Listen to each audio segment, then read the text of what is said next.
In this session of work, energy and power, we are going to discuss some problems, and these problems are based on to find the work done if a particle or an object will move along the curved path or straight line path. What you can observe, the ball is following sometimes the straight line path and sometimes the curved path. During the motion of the ball, different forces are acting on the ball, and due to these different forces, the work done will be performed. In this session, we are interested to find the work done by various forces acting on the object when the object will be in the straight line path or along the curved path.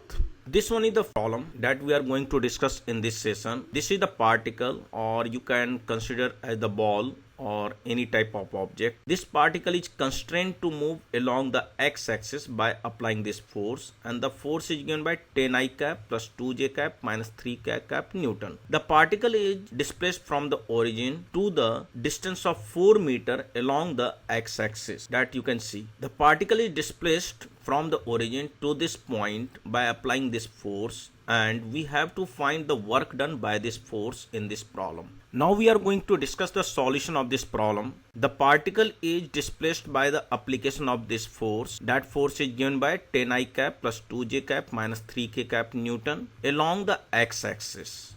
The particle is constrained to move along the x-axis from origin to the point 4, 0. That means the particle is displaced 4 meter along the x-axis that you can see. Now we have to find the work done by this force. As you can see, the force is constant. Hence, the work done is given by F dot delta R, where F is the force applied due to which we have to find the work done, and delta R is the displacement of the particle. Delta R vector is given by final position minus initial position. Here you can see the force applied on the particle is constant. Hence, work done is given by F dot R2 vector minus R1 vector. This R2 vector minus R1 vector is known as delta R vector. R2 vector is the final position of the particle and R1 vector is the initial position of the particle. The initial position of the particle is origin. That's why R1 vector will be 0 and R2 vector will be 4 I cap.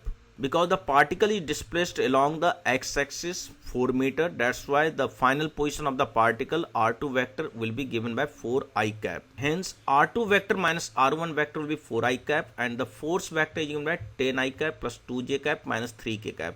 To find the work done, we have to place the value of force, and that you can see work done will be given by 10 I cap plus 2j cap minus 3k cap dot 4 I cap. From the scalar product or dot product, as you can see 10 I cap dot 4 I cap, and as we know that I dot I equals to 1, that means it will come out 40 joule. Hence, the work done performed by the application of this force to displace this object or particle from origin to this position is given by 40 joule.